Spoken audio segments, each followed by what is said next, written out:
ప్రధానంగా ఏదైతే మా అంజన్ కుమార్ యాదవ్ పార్టీకి అవసరం ఖచ్చితంగా మేము మాట్లాడతాము అంటూ కూడా చెప్తున్నారు. ఒక్కసారి అసలు అంజన్ కుమార్ యాదవ్ ఏమనుకుంటున్నారు, ఇంతమంది కార్యకర్తలు రావడం ఇదంతా ఒక్కసారి చూద్దాం. ప్రధానంగా మీరు ఏమనుకుంటున్నారు అసలు? అందరు మా కార్యకర్తలతో అందరితో చర్చిన తర్వాత ఒక డిసిషన్కి వచ్చేసాం. అంటే ఏంటి సార్ ఏమనుకున్నారు మీరు? ప్రధానంగా మాట్లాడి ఏం చేయాలి చెప్తాం. మీ ఇప్పుడు ఇంకొక ఈ నవీన్ యాదవ్ కూడా మీ కమ్యూనిటీకి సంబంధించి దాని గురించి కాదు, కమ్యూనిటీకి సంబంధించి దాని గురించి కాదు, మాట్లాడేది వేరే. ఇప్పుడు మీరు హైకమాండ్ కి మీరు ఏం చెప్పబోతున్నారు? మీనాక్షి రాబోతున్నారు, మిగతా చెప్తాం, వచ్చినాక మాట్లాడి చెప్తాం. సో మొత్తానికైతే ఆల్రెడీ మీనాక్షి నటరాజన్ వచ్చేసారు. చూడొచ్చు ఏఐసిసికి సంబంధించినటువంటి విశ్వనాథ్ గారు కూడా చేరుకున్నారు. ఒక్కొక్కరిగా కూడా చేరుకుంటున్నటువంటి పరిస్థితి. ప్రధానంగా మొత్తం కూడా ఇంటి దగ్గర గంధర్వ వాతావరణం క్రియేట్ అయిందని చెప్పుకోవచ్చు. సంబంధించి ఇన్ఛార్జ్ గా మంత్రి వివేక్ వెంకటస్వామి ఉన్నారు. సేమ్ టైం మరి కాసేపట్లో మీనాక్షి నటరాజన్ తో పాటు పొన్నం ఇతరులు కూడా రాబోతున్నారు. ఒక్కసారి అడిగి తెలుసుకుందాం.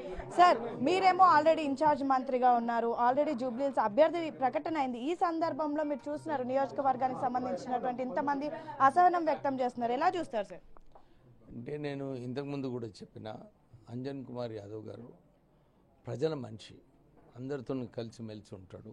అందరూ కూడా ఇప్పుడు వచ్చిన వారి ఫాలోవర్స్ అందరూ కూడా ఇదే చెప్తున్నారు. సార్ కష్టకాలంలో మాతో ఉన్నాడు, పార్టీని బతికించిండు, నిరంతరం పార్టీ కోసమే పనిచేసిండు, ప్రజలు పార్టీకి ప్రభుత్వానికి మంచి పోస్ట్ ఇచ్చే బాధ్యత రాష్ట్ర ప్రభుత్వం ఇంకా పిసిసి పైన ఉందని చెప్పి అందరూ కూడా చెప్పడం జరిగింది. నాకు కూడా నమ్మకం ఉంది. పార్టీ మా అంజన్ కుమార్ యాదవ్ గారు ఇన్ని సంవత్సరాలు ఏదైతే సేవ చేసిండ్రో సేవను గుర్తిస్తున్నారని చెప్పి నేను కూడా చాలాసార్లు మా అంజన్ భాయ్తోని మేమిద్దరం కలిసి ఎంపీగా ఉన్నాం. నాకు తెలుసు వారు వ్యక్తిగతంగా ఎప్పుడు కూడా మనుషులు ఏం పెట్టుకోడు, ఏది ఉన్నా కానీ డైరెక్ట్గా చెప్పేస్తాడు, అందరికీ మంచి చేయాలని చెప్పి ఆయన ఎప్పుడు కూడా. సార్ అంటే ప్రధానంగా పార్టీలో సీనియర్ నేతలు ఉన్నారు అంజన్ కుమార్ లాంటి వాళ్ళు, కానీ పక్క పార్టీ నుంచి వచ్చినటువంటి నవీన్ యాదవ్ లాంటి వాళ్ళకి ఈరోజు సీట్ ఇవ్వడం అందరు కూడా అసహనం వ్యక్తం చేస్తున్నారు. దీన్ని రేపు ఎన్నికల్లో ఏదైనా ఎఫెక్ట్ పడే అవకాశం ఉందంటారా? ఇది మేము ఇప్పుడు చర్చిస్తున్నాము అంజన్ కుమార్ యాదవ్ గారు, ఎందుకంటే పార్టీకి అవసరం, ఆయన పార్టీకి అవసరము, మేము చర్చిస్తాము. మేము అంజన్ కుమార్ యాదవ్ గారికి ఏదైతే బాధ ఉందో, ఏదైతే ఆవేదన ఉందో దానికి చూసుకునే బాధ్యత పార్టీ పైన ఉంది. మేము డెఫినెట్లీ వారితో మాట్లాడి, మీనాక్షి గారు పొన్నం గారు వస్తున్నారు, ఇప్పుడు వారితో మాట్లాడిన తర్వాత మేము ఒక నిర్ణయం తీసుకొని చెప్తాం. సో ఇది మంత్రి వివేక్ వెంకటస్వామి చెప్తున్నటువంటి పరిస్థితి. ప్రధానంగా ఏదైతే మా అంజన్ కుమార్ యాదవ్ పార్టీకి అవసరం ఖచ్చితంగా మేము మాట్లాడతాము అంటూ కూడా చెప్తున్నారు. ఒక్కసారి అసలు అంజన్ కుమార్ యాదవ్ ఏమనుకుంటున్నారు, ఇంతమంది కార్యకర్తలు రావడం ఇదంతా ఒక్కసారి చూద్దాం. ప్రధానంగా మీరు ఏమనుకుంటున్నారు అసలు? అందరు మా కార్యకర్తలతో అందరితో చర్చిన తర్వాత ఒక డిసిషన్కి వచ్చేసాం.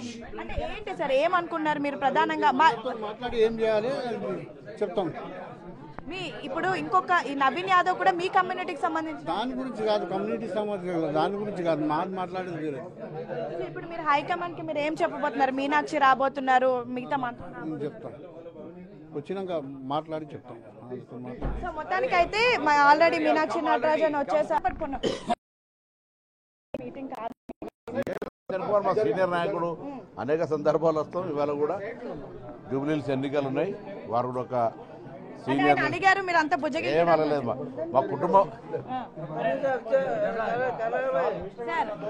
ఇలా అంటేనే మళ్ళీ అన్నారంటారు, ఎట్లన్నాయా అడిగారు, మీరు బుజ్జగించడానికి వచ్చారు ఇన్ఛార్జ్. అట్లా ఏం లేదు, మా అన్నను కలిసి అందరం కలిసి పనిచేస్తాం.